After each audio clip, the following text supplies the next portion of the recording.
Korupsi merupakan bentuk kejahatan yang terbilang sulit untuk diberantas. Hal ini disebabkan salah satunya adalah bahwa korban korupsi seringkali tidak merasa bahwa dia merupakan korban yang cenderung tidak langsung merasakan namun akan terjadi kepada siapa saja secara acak di kemudian hari.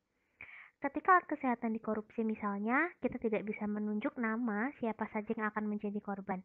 Namun bisa dipastikan suatu saat akan ada yang menjadi korban akibat ketiadaan alat kesehatan yang seharusnya ada. Kondisi ini juga terjadi pada bentuk korupsi yang lain. Berbagai studi komprehensif mengenai berbagai dampak korupsi terhadap ekonomi serta variabel lainnya telah banyak dilakukan hingga saat ini. Dari hasil tersebut sangat jelas terlihat berbagai dampak negatif akibat korupsi. Korupsi memperlemah investasi dan pertumbuhan ekonomi. Selanjutnya, dalam penelitian yang lebih elaboratif, dilaporkan bahwa korupsi mengakibatkan penurunan tingkat produktivitas yang dapat diukur melalui berbagai indikator fisik seperti kualitas jalan raya. Korupsi tidak hanya berdampak dalam satu aspek kehidupan. Korupsi telah menimbulkan efek domino yang meluas terhadap eksistensi bangsa dan negara. Meluasnya praktik korupsi di suatu negara akan memperburuk kondisi ekonomi bangsa. Harga barang-barang menjadi mahal dengan kualitas yang buruk, akses rakyat terhadap pendidikan dan kesehatan menjadi sulit, keamanan negara terancam, lingkungan hidup yang rusak, citra pemerintahan yang buruk di mata internasional, dan menggoyahkan sendi-sendi kepercayaan pemilik modal asing. Krisis ekonomi yang berkepanjangan akan membuat negara semakin terperosok ke dalam kemiskinan. Berdasarkan laporan Bank Dunia, Indonesia dikategorikan sebagai negara yang utangnya parah namun berpenghasilan rendah, severely in debt low income country, dan termasuk dalam kategori negara termiskin di dunia. Berbagai dampak masif korupsi yang merongrong berbagai aspek kehidupan berbangsa dan bernegara akan diuraikan. Sesuai dengan pendapat David Peck bahwa the price of corruption is poverty, yang artinya harga dari korupsi adalah kemiskinan. Yang pertama, korupsi memiliki berbagai efek penghancuran yang hebat, an enormous destruction effects, terhadap berbagai sisi kehidupan berbangsa dan bernegara, khususnya dalam sisi ekonomi sebagai pendorong utama kesejahteraan masyarakat. Lesunya pertumbuhan ekonomi dan investasi ditandai dengan korupsi yang bertanggung jawab terhadap hal tersebut. Korupsi mempersulit pembangunan ekonomi dengan membuat distorsi dan ketidakefisienan yang tinggi. Dalam sektor privat, korupsi meningkatkan ongkos niaga karena kerugian dari pembayaran ilegal, ongkos manajemen dalam negosiasi dengan pejabat korup, dan resiko pembatalan perjanjian atau karena penyelidikan. Penurunan produktivitas ditandai dengan semakin lesunya pertumbuhan ekonomi dan investasi yang tidak dapat disanggah lagi akan membuat produktivitas menurun. Hal ini sering terjadi dengan terhambatnya sektor industri dan produksi untuk bisa berkembang lebih baik atau melakukan pengembangan kapasitas. Rendahnya kualitas barang dan jasa bagi publik adalah sepenggal kisah yang dialami masyarakat yang tidak perlu terjadi apabila kualitasnya itu sudah baik dan tidak akan membahayakan penduduk atau masyarakat. Hal ini juga tidak akan terjadi apabila tersedia sarana dan prasarana yang baik, manusiawi, dan terjangkau. Ironisnya, pemerintah dan departemen yang bersangkutan tidak merasa bersalah akan kondisi yang ada, bahkan selalu berkelit bahwa mereka telah bekerja sesuai dengan prosedur yang ditetapkan.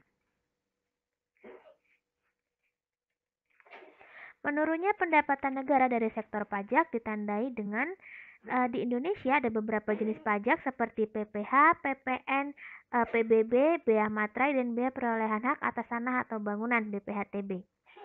Ini berarti tingkat kesadaran masyarakat untuk membayar pajak dan melaporkan SPT tahunan masih rendah, padahal pajak merupakan tulang punggung negara yang berkontribusi menyumbang lebih dari 85% pendapatan negara. Pajak berfungsi sebagai stabilisasi harga sehingga dapat digunakan untuk mengendalikan laju inflasi. Dapat dibuka kembali pembelajaran mata kuliah hukum pajak. Meningkatnya hutang negara ditandai dengan kondisi perekonomian negara yang mengalami resesi dan hampir melanda semua negara termasuk negara-negara di Amerika dan Eropa. Maka memaksa negara-negara tersebut untuk melakukan hutang untuk mendorong perekonomiannya yang sedang melambat. Resesi akan menutup biaya anggaran yang defisit atau membangun infrastruktur yang penting. Bagaimana dengan hutang Indonesia? Kalau kita lihat, hutang Indonesia pada saat ini sebenarnya merupakan akumulasi dari hutang-hutang terdahulu yang belum terbayarkan. Namun dengan indikasi semakin membesarnya hutang negara ini, perlu disikapi pula dengan cermat, hati-hati dan bijaksana. Apakah indikasi yang menguat tentang praktik korupsi yang terjadi di Indonesia ini? Kementerian Keuangan memberikan gambaran bahwa rasio hutang di Indonesia saat ini dibandingkan produk domestik bruto masih cenderung baik. Namun sebenarnya kalau melihat kondisi secara umum, meskipun hutang itu adalah hal biasa, namun akan menghambat produktivitas untuk pengembalian hutang apabila tidak diselesaikan secepatnya. Bahkan ada pendapat bahwa setiap bayi yang lahir dan berkeluarga negara Indonesia, perhitungannya adalah harus membayar tanggungan hutang sebesar Rp13.500.000. Dampak korupsi sosial dan kemiskinan masyarakat. Yang pertama, mahalnya harga dan jasa pelayanan publik, yaitu ditandai dengan praktik korupsi yang terjadi dan membuat terjadinya ekonomi biaya tinggi atau high cost economy. Kondisi ini akan berimbas kepada mahalnya harga jasa dan pelayanan publik. Yang kedua, pengentasan kemiskinan yang berjalan lambat. Walaupun tercatat mengesankan dalam 7 tahun terakhir sejak 2017 ya, berarti kalau sekarang sudah tambah 5 tahun yaitu 12 tahun terakhir, upaya pengentasan kemiskinan itu masih lambat. Hal ini karena lemahnya koordinasi pendataan, pendanaan, dan lembaga. Terbatasnya akses bagi masyarakat miskin itu berkesinambungan dengan high cost ekonomi yang mengakibatkan rakyat miskin tidak bisa mengakses hal-hal dengan mudah seperti pendidikan, kesehatan, rumah layak huni, informasi, hukum, dan sebagainya. Meningkatnya angka kriminalitas tidak diragukan lagi menyuburkan berbagai jenis kejahatan yang dimulai dari korupsi. Menurut Transparency International, terdapat pertalian erat antara jumlah korupsi dengan jumlah kejahatan. Misalnya ketika angka korupsi meningkat, maka angka kejahatan lain juga akan meningkat. Sebaiknya ketika berhasil dikurangi, maka kejahatan juga akan berkurang. Selain itu yang meningkat adalah penegakan hukumnya. Solidaritas sosial semakin langka dan demoralisasi. Orang semakin tidak mau atau malas membantu sesama yang terkena musibah atau bencana karena sangat yakin bantuan yang diberikan akan dikorupsi dan tidak akan sampai kepada yang membutuhkan dengan optimal. Semua yang ditujukan adalah solidaritas palsu dan inilah yang selalu dikedepankan sehingga solidaritas yang asli dan yang sebenarnya masih ada menjadi terpinggirkan.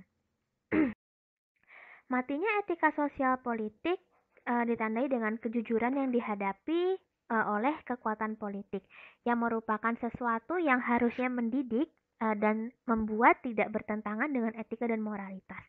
Namun pada saat ini kekuatan politik yang dominan hanya rela melindungi anggotanya dengan segala cara. Bila semakin menguat, masyarakat akan dapat menilai dari berbagai pemberitaan siapa yang benar, siapa yang salah, siapa yang baik, dan siapa yang licik. Banyak pejabat negara dan wakil-wakil rakyat yang lain bertindak seolah-olah terpusat pada dirinya dan tidak pernah melakukan tindakan korupsi, padahal sebenarnya dapat diketahui dari informasi yang sudah bisa diakses oleh sebagian besar masyarakat, walaupun tadi masyarakat miskin masih kesulitan ya. Hal ini terjadi karena mereka menyangka akan bebas dari tuduhan dengan cara memberikan upeti kepada penegak hukum. Tidak efektifnya peraturan perundang-undangan secara umum diharapkan dengan adanya peraturan itu sejatinya membantu penyelesaian masalah yang terjadi di masyarakat. Namun di sisi lain atau di sisi sebaliknya, aparat hukum seringkali harus mengalahkan integritasnya dengan menerima suap, gratifikasi, atau iming-iming lain. Birokrasi yang tidak efisien sebenarnya sangat berlawanan dengan tujuan fungsi birokrasi itu sendiri. Namun, pemerintahan belum dapat menyelesaikan teknis organisasi secara tepat, cepat, jelas, dan mengurangi friksi serta biaya secara material maupun personal untuk meningkatkan optimalitas. Apabila birokrasi masih mengedepankan kepentingan sendiri atau kelompok, maka tidak akan pernah ada jaminan bahwa birokrasi akan menjadi efisien.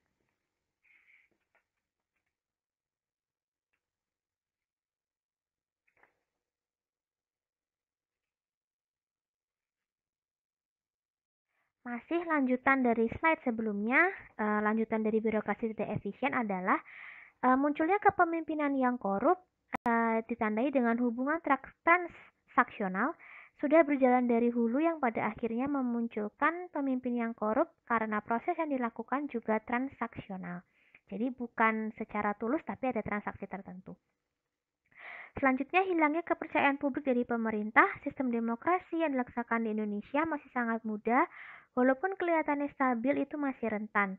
Tersebarnya kekuasaan di banyak tangan telah dijadikan peluang bagi merajalelanya penyuapan.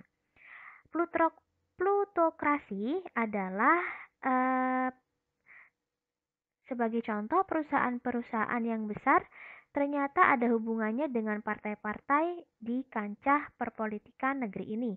Bahkan tak jarang ketua perusahaan atau pemimpin perusahaan menjadi ketua partai. Perusahaan tersebut menguasai berbagai hidup orang banyak seperti bahan bakar, energi, bahan dasar makanan, transportasi, perumahan, dan sebagainya. Selanjutnya adalah hancurnya kedaulatan rakyat. Hancurnya kedaulatan rakyat ditandai dengan banyaknya anggapan bahwa partailah representasi rakyat, partailah yang menjadi wakil rakyat, sehingga banyak orang menganggap bahwa wajar apabila sesuatu yang dapat dari negara hanya dinikmati oleh partai dalam konteks rakyat. Selanjutnya mengenai dampak terhadap penegakan hukum. Fungsi pemerintahan mandul dapat dijelaskan. Yang pertama, korupsi menghambat peran negara dalam pengaturan alokasi. Yang kedua, korupsi menghambat negara melakukan pemerataan akses dan aset. Dan yang ketiga, korupsi juga memperlemah peran pemerintah dalam menjaga stabilitas ekonomi dan politik. Hilangnya kepercayaan rakyat terhadap lembaga negara itu karena ada 5 lembaga yang paling rentan mengalami korupsi, yaitu DPR, birokrasi pemerintah, DPRD, parpol, dan kepolisian.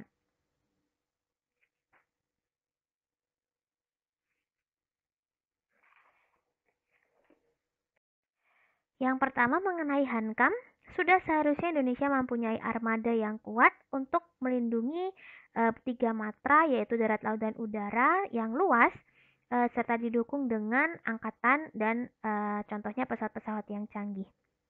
Namun seringkali kita mendapatkan berita bahwa bagaimana pemenuhan alutsista itu dikendalai dengan begitu mudahnya menerobos wilayah negara Indonesia. Apabila korupsi tidak terjadi, maka secara tidak langsung, walaupun dalam jangka panjang, akan memperkuat sistem batas negara, batas wilayah negara, sehingga juga mempermudah Indonesia untuk memperkuat alutsista, memperkuat batas wilayah, juga memperkuat angkatan atau pasukan pertahanan dan keamanan negara. Selanjutnya, lemahnya garis batas negara itu ditandai contohnya dengan ZEE, batas laut teritorial yang silahkan dibuka di catatan hukum internasional ada, di hukum tata negara ada, ilmu negara juga ada. Ya, kesimpulannya adalah andaikan kekayaan Indonesia tidak dikorupsi dan digunakan untuk membangun daerah perbatasan, maka negara Indonesia akan semakin kuat dan makmur. Menguatnya sisi kekerasan dalam masyarakat itu adalah akumulasi dari rasa tidak percaya, apatis, tekanan hidup, kemiskinan yang tidak berujung, serta jurang perbedaan kaya dan miskin yang sangat mendalam, sehingga upaya menyelamatkan diri sendiri menimbulkan efek yang sangat merusak, yaitu kekerasan. Menurutnya kualitas lingkungan itu ditandai salah satunya dengan greenhouse effects, ya silahkan dilengkapi sendiri. Lalu ada menurunnya cadangan minyak, batu bara, energi fosil gitu ya. Kesimpulannya adalah mentalitas bangsa Indonesia perlu dipertahankan untuk memerangi mentalitas korup yang ternyata sangat berdampak terhadap merusak lingkungan yang pada akhirnya akan merusak semua cadangan di dalam bangsa Indonesia, termasuknya di dalam tanah gitu ya. Mentalitas korup ini harus segera diakhiri agar bukan hanya konsumtif ya, kalau bisa tidak konsumtif, tetapi menjadi bangsa yang lebih peduli dan juga lebih produktif. Menurutnya kualitas manusia dapat disimpulkan bahwa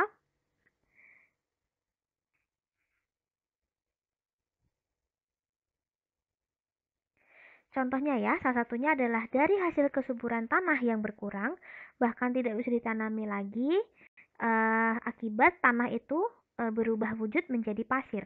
Ya, hal ini mengakibatkan merosotnya hasil pertanian yang berimbas pada menyusutnya bahan makanan dan memicu tingginya harga bahan pangan. Hal ini akan berakibat sangat signifikan bagi kesehatan manusia, khususnya bayi dan balita yang akhirnya tidak mendapatkan kecukupan pangan dan gizi. Kondisi ini berdampak negatif di kemudian hari seperti kemerosotan daya pikir, lemahnya fisik, rentan terhadap penyakit dan sebagainya yang juga berarti kemunduran sebuah generasi.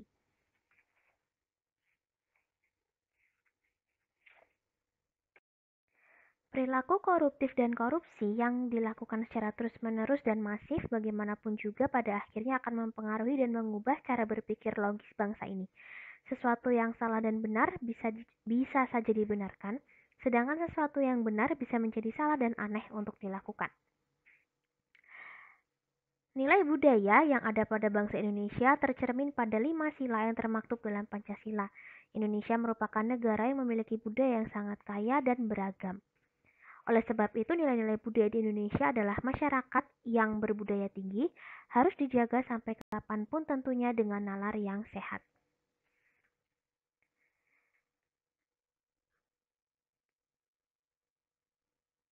Kekecewaan, rasa sakit, perasaan miris dan pilu yang bertubi-tubi akibat korupsi di sektor agama, pada akhirnya banyak masyarakat yang memandang skeptis bahkan mulai mempertanyakan, masih bisakah agama dijadikan ujung tombak pemberantasan korupsi?